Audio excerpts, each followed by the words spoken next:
হিতোপদেশ ১। সলোমনের হিতোপদেশ। তিনি দাউদের পুত্র, ইসরায়েল রাজ। এতর দ্বারা প্রজ্ঞা ও উপদেশ পাওয়া যায়, বুদ্ধির কথা বোঝা যায়। উপদেশ পাওয়া যায় বিজ্ঞতার আচরণ সম্বন্ধে, ধার্মিকতা, বিচার ও ন্যায় সম্বন্ধে। অবধদিগকে চতুরতা প্রদান করা যায়, যুবক জ্ঞান ও পরিমাণদর্শিতা প্রাপ্ত হয়। জ্ঞানবান শুনিবে ও পাণ্ডিত্যে বৃদ্ধি পাবে, বুদ্ধিমান সুমন্ত্রণা লাভ করবে। এতর দ্বারা দৃষ্টান্ত, কথা ও রূপক বোঝা যায়। জ্ঞানবানদের বাক্য ও তাহাদের সমস্যা বোঝা যায়। সদাপ্রভুর ভয় জ্ঞানের আরম্ভ, অজ্ঞানেরা প্রজ্ঞা ও উপদেশ তুচ্ছ করে। বৎস, তুমি তোমার পিতার উপদেশ শুনো, তোমার মাতার ব্যবস্থা ছাড়িও না, কারণ সেই উভয় তোমার মস্তকের লাবণ্যভূষণ ও তোমার কণ্ঠদেশের হারস্বরূপ হইবে।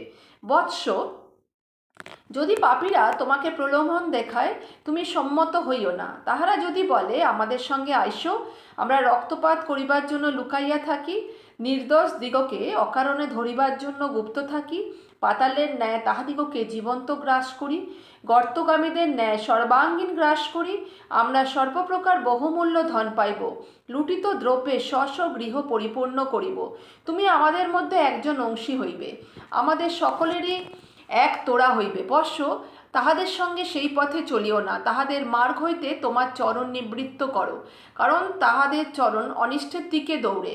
তাহারা রক্তপাত করিতে বেগে ধাবমান হয়, জাল পাতা হয় অনর্থক কোনো পক্ষীর দৃষ্টিগোচরে। আর উহারা আপনাদের রক্তপাত করিতে লুকাইয়া থাকে, আপনাদেরই প্রাণ ধরিতে গুপ্ত থাকে। পরধন অপহারক সকলেরই এই গতি। সেই ধন তৎগ্রাহকদের প্রাণ নষ্ট করে। প্রজ্ঞা বাহিরে উচ্চস্বরে ডাকে, চকে চকে নিজের রব ছাড়ে। সে জনাকীর্ণ পথের মস্তকে আহ্বান করে, নগর দ্বার সকলের প্রবেশস্থানে।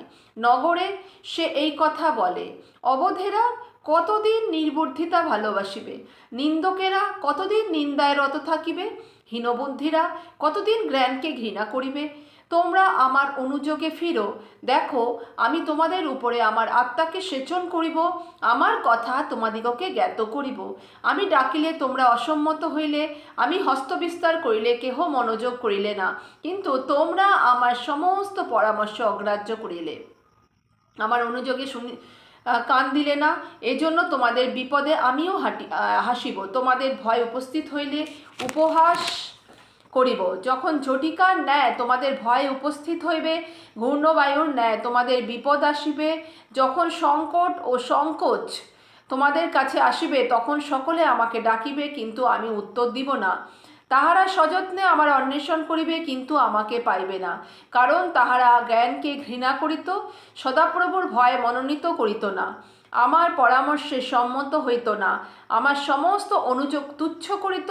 তাই তাহারা স্ব স্ব আচরণের ফল ভোগ করিবে, স্ব স্ব কুপরামর্শে উদরপূর্ণ করিবে।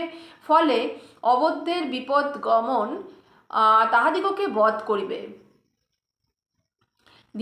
হীন বুদ্ধিদের নিশ্চিন্ততা তাহাদিগকে বিনষ্ট করিবে।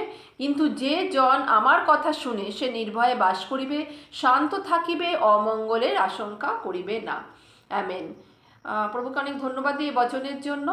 এখানে খুব সুন্দরভাবে প্রভু আমাদেরকে কিভাবে চলা উচিত, কিভাবে প্রার্থনায় থাকা উচিত সেখানে বলেছেন। সকলের মঙ্গল হোক।